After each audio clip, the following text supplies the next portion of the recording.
नगर निकाय चुनाव का भी गुल बज चुका है। स्थानीय समस्याएं और मुद्दे क्या हैं, इसको जानने के लिए सहारा समय ने वोटर के रूप में मतदान करने वालों से बातचीत की। सहारा समय ने जन समस्याओं और भावी अध्यक्ष कैसा बने और कौन सी विकास योजनाओं को असली जामा पहनाए, उसके लिए कई लोगों से बातचीत की।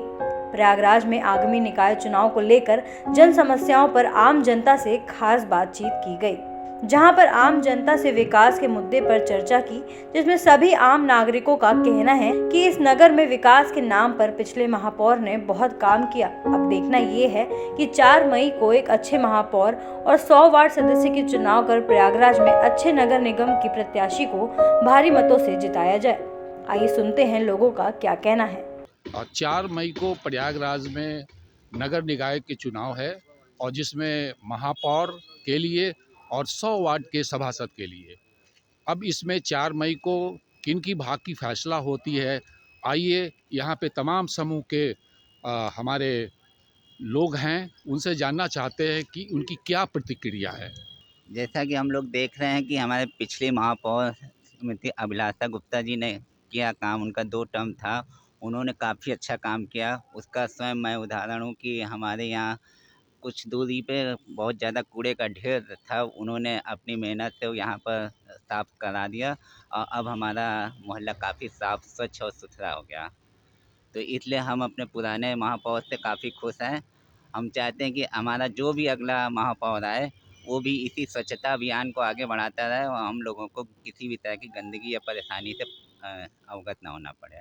हमारे पास लालू मित्तल जी हैं, जो मेडिकल एसोसिएशन के अध्यक्ष भी हैं। उनसे जानना चाहते हैं कि वो प्रतिक्रिया क्या दे रहे हैं महापौर के लिए।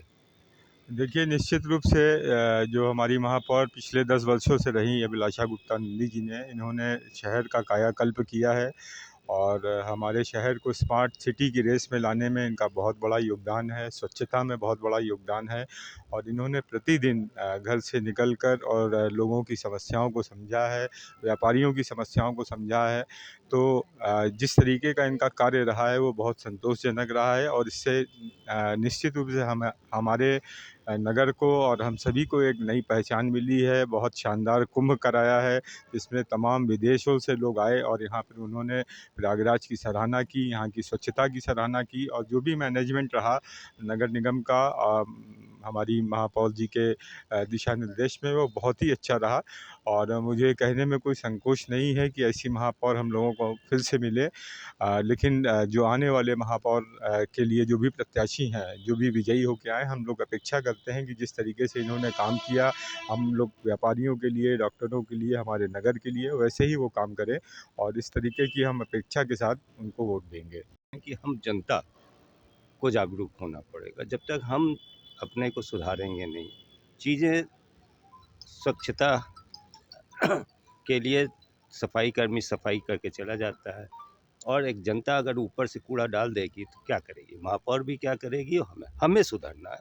That is the one major point that we have to improve our. यहाँ समस्याओं को ज़्यादातर मैं देख रहा हूँ सिर्फ सफाई पे ध्यान दे रहे हैं। किस तरह की महापौर होना चाहिए, किस तरह का सभासद होना चाहिए, अभी तक इन्होंने। आइए, ये नए जनरेशन के लड़के हैं, मैं इनसे बात करता हूँ। कंसिडरिंग इलाहाबाद टायर 2 सिटी है, तो पिछले जो हमारी मेयर थी मिसेस अभिलाषा गुप्ता, उन्होंने करप्शन पे तो काफ़ी काम किया, लेकिन थोड़ी-थोड़ी जगह पे जहाँ पे छोटा-छोटा करप्शन होता है, हम चाहेंगे कि उसको भी अब एलिमिनेट कर दिया जाए और काम स्मूथली और होए।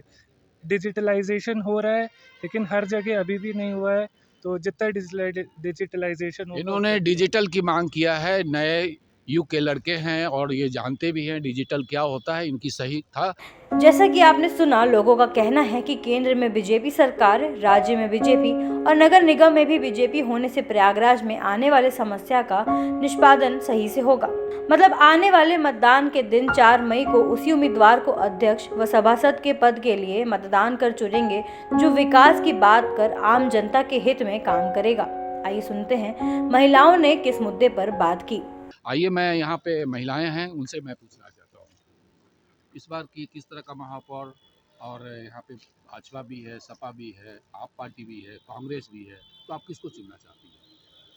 पिछली बार की महापौर बहुत उन्होंने अच्छा काम किया है और सभी चीज़ों में सुधार हुआ है, लेकिन जैसे कि बताया अभी सर ने बताया कि हमें अपने में सुधार करना है, वो बहुत ज़रूरी है, क्योंकि सबसे पहले तो मैं यही चाहूँगी जो भी नया महापौर आए उसके लिए कि वो कम से कम पन्नियों का प्रयोग, पॉलीथीन जो यूज़ करते हैं उनका प्रयोग बिल्कुल कम से कम करें, और जो गुटखा खा के जगह जगह फेंक देते हैं लोग, कागज़ जो थूकते हैं, वो बिल्कुल अनुचित लगता है मुझे।